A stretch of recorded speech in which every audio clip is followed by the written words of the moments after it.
Hello ladies and gentlemen, and welcome back to Now Politics. For this video we'll be talking more about the 2024 US presidential election. So as you may all know, Trump has received yet another indictment. This fourth indictment comes from the state of Georgia. It is a state-level indictment which accuses him of conspiring to overturn the 2020 US presidential election in the state of Georgia, and it has been filed through the efforts of Fulton County District Attorney Fannie T. Willis. So now, Trump has been receiving indictment after indictment after indictment after indictment, and yes, 4 in total right now. We don't even know if he may have even more on top of this 4. So now, assuming Trump wins the Republican nomination for president, he wins the primary and he goes straight to the November 2024 general election. The 2024 election is going to be almost completely 95% driven around these indictments. And it's not going to be that way just because of the merits of these indictments standing alone. It's going to be that way because of the liberal mainstream media networks, whether it be CNN, NBC, CBS, ABC. These networks are going to make sure that these indictments define the 2024 election, and they're probably going to be quite successful in doing so. A lot of people in this country don't truly realize the true power of these media networks in shaping how we view American politics. They have this power not just because these media networks have such a widespread presence in American society, but also because of how opinionated and subjective they've become. Before the 80s, the news used to work like this. The channels will tell you the news with detailed reports, and then you get to decide how to think of that news. Now, these networks are more focused on how to tell you how to think of the news instead of just focusing on providing detailed news. These networks have essentially just become enormous political commentators, and a lot of institutions have done studies on this. The Rand Corporation states this: journalism in the US has become more subjective and consists less of the detailed event or context-based reporting that used to characterize news coverage. Later on, it states the findings point to a gradual and subtle shift over time and between old and new media toward a more subjective form of journalism that is grounded in personal perspective. Now, this is true for both left-leaning media networks as well as right-leaning media networks. But because of the gigantic presence left-leaning media networks has in American society, along with this characteristic of subjectiveness, it has become so powerful in shaping how we view American politics. If these media networks decided one day that they're just going to talk about the economy, the 2024 election is going to be driven by just the economy alone and just about economic policy. If these networks wanted to talk about the Hunter Biden business dealings case, then 2024 would be just about Hunter Biden. But these networks are going to talk about the indictments for very good reason. They have a audience which is largely left-leaning, largely liberal, and largely detests Donald Trump. These networks, as such, have been trying to look for ways to try to attack Trump the second he walked down the escalator in 2015 and entered his political career. Now, you may be for this if you're on the left, you may be against this if you're on the right, but that is the truth. And before, these networks tried to attack Trump by making a mockery of his personality, but now these indictments provide the definitive tools which they have been craving for a very long time to really get Trump. That is what will satisfy their audience. It's a basic relationship of supply and demand, and they're going to make sure 2024 is driven almost completely by these indictments and by Donald Trump's supposed criminality. All throughout 2024, they're going to devote their energy, time, and effort to try to attack Trump on every single thing, every single point these indictments suggest. And all the attention is just going to go to that throughout the election season in 2024. If you think all of the coverage and reporting and commentary on these indictments are already too overwhelming right now, then just wait until 2024. Trump already has a trial for his classified documents case set for May 2024, right in the middle of the 2024 election season. So, what are you going to see in 2024? In 2024, you're going to see this massive media spectacle, this massive media battle. On one side, there will be the liberal mainstream media networks, and they're essentially going to do everything they can to try to make Trump look like a criminal and a cheat in the court of public opinion using every single point these indictments give. They're going to try to make sure that he is as weak, as dismantled, as besmirched as he could be by November 2024. And on the other side, you're going to have Trump and you're going to have his conservative allies, and they're going to give those points of defense on these indictments to try to show that these indictments are politicized, that these indictments serve no other purpose but to politically persecute political opposition. What are the points of defense they're going to give? For the first indictment, which goes over campaign finance law violations in New York City, they're going to say that state law doesn't cover everything that indictment talks about. They're going to raise statute of limitations issues, all to show that that indictment has zero standing. For the second indictment, related to the classified documents, they're going to try to label out the hypocrisy of not going after Biden after he took classified documents and left it in his personal vicinities after his tenure as vice president ended. They may also say that not enough relevant statutes, such as the Presidential Records Act, have been referenced in order to suffice the burden of proof of Trump committing a federal crime. For the third indictment, related to January 6th, they may say that you're trying to prosecute Trump for utilizing his First Amendment right of petitioning government. It does not have standing.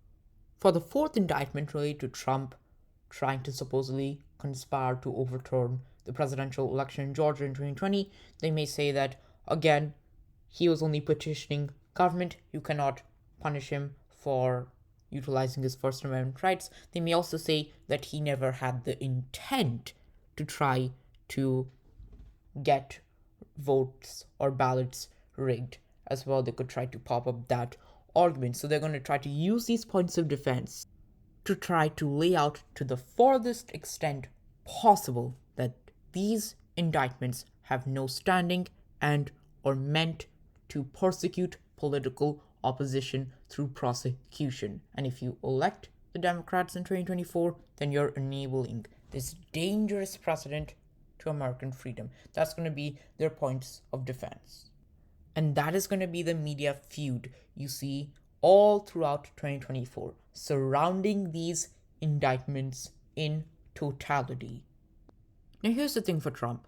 These indictments and the subsequent media circus which is going to follow these indictments are going to make it more important than ever for Trump to find an effective way to communicate his messaging to critical voter groups. His messaging can't just include points which show why these indictments are politicized. His messaging also has to include points about policy, points to show why Joe Biden has failed as a policymaker on areas such as the economy, foreign policy, and immigration.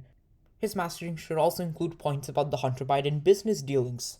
Investigations into those dealings have indeed escalated after David Weiss, a U.S. attorney from Delaware, was appointed as special counsel to look into those dealings.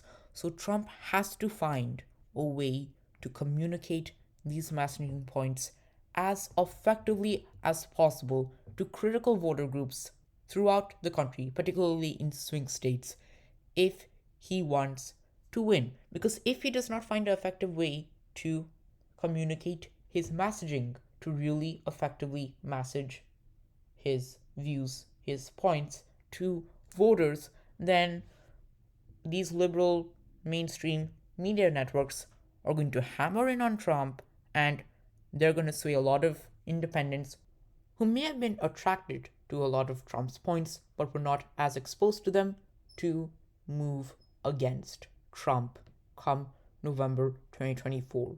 So Trump is really going to have to evaluate the situation he is in and figure out how to revamp his mastering efforts. And based on how things are going right now, that could be quite difficult for him.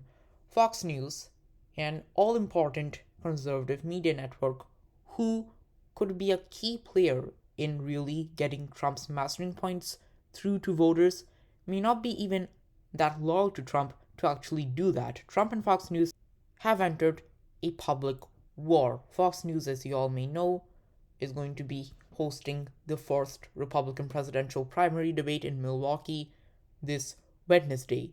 Not only has Trump decided not to go to that debate, he has in fact announced that he is not going to be going to any Republican presidential primary debate. He has also decided to do a counter programming to the first debate by choosing to do an interview with Tucker Carlson during the time of the first debate, which is obviously going to take away a lot of viewership from that first debate. The New York Times states the exact timing and platform of the interview with Mr. Carlson remain unclear, but if it goes ahead as currently planned, the debate night counter programming would serve as an act of open hostility.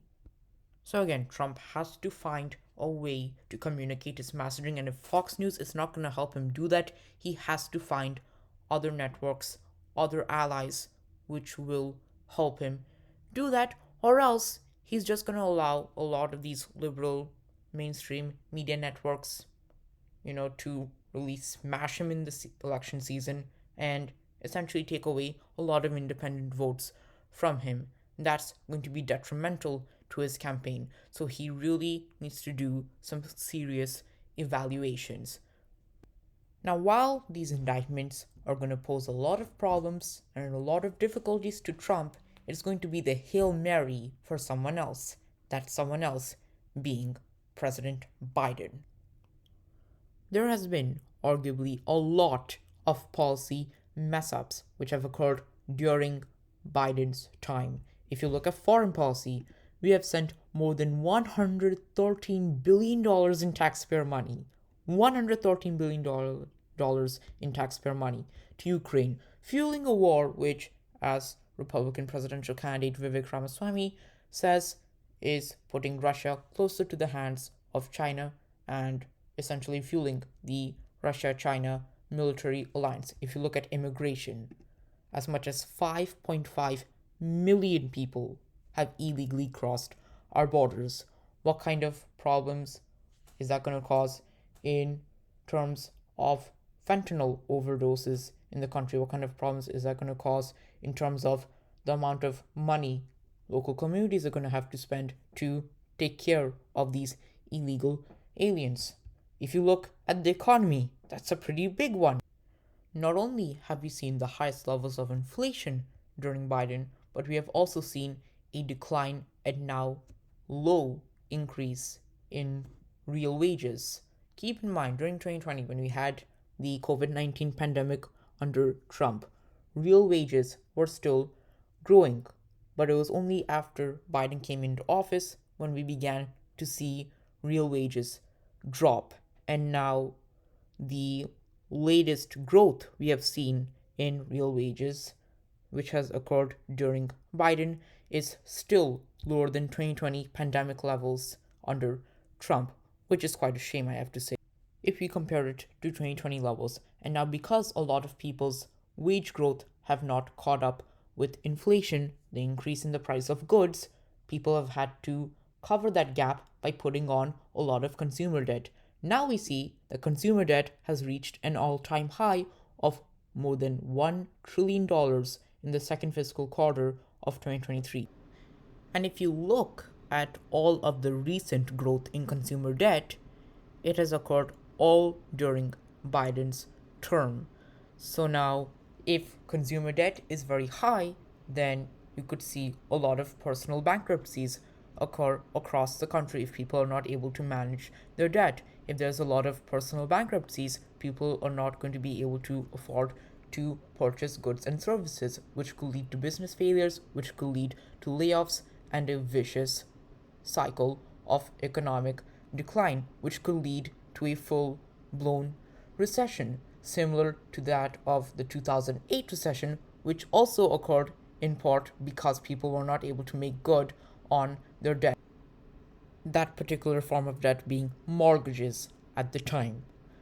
Now, we could have spent 2024 talking about a lot of these issues, talking about a lot of these policy mess ups, but because 2024 is going to be completely about these indictments, completely about Trump's supposed criminality, there's not going to be nearly enough attention given to these issues as there ought to be. It's just going to be about Trump and his indictments and whatever supposed criminality he holds.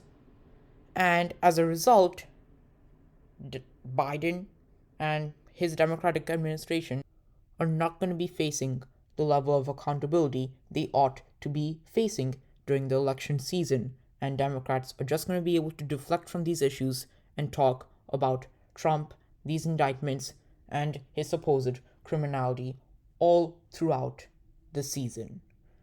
And one thing I just want to leave you with is that this all goes to show how pitiful our political system has become in this country. Our political system has two distinct characteristics, not our governmental system, but our political system, which has to do with the dynamics of the people who are going to hold the seats of government. Our political system is polarized, which you began to see since 2010 with a lot of the backlash towards Obama by many Republicans, by many Tea Party Republicans. And now our political system has become pitiful because this political system has gone to the point in which we cannot even focus on real issues. Elections have no longer become about what are our officials, our government officials, doing about the economy, about foreign policy, about immigration. It's now become about this particular person, the controversy of this person, the supposed criminality of this person's indictments. 2024 is not going to have anything to do with policy. It's just going to be about the indictments. Trump and his indictments. And if you're on the left, you'll say that this is because of all of these supposedly criminal acts Trump had committed, which had led to these indictments. And if you're on the right, you'll say that this is because of Democrats and all of the supposedly politicized indictments they have brought on Trump. Now, how this ends up in the long term, we still have yet to see. But one thing is for certain, it's going to be very interesting to see how this election cycle ends up. Thank you everyone for watching this video. Please make sure to like the video, comment on the video because your opinions are always appreciated on this channel. And if you haven't done so yet, subscribe to the channel. Thank you everyone and have a nice day.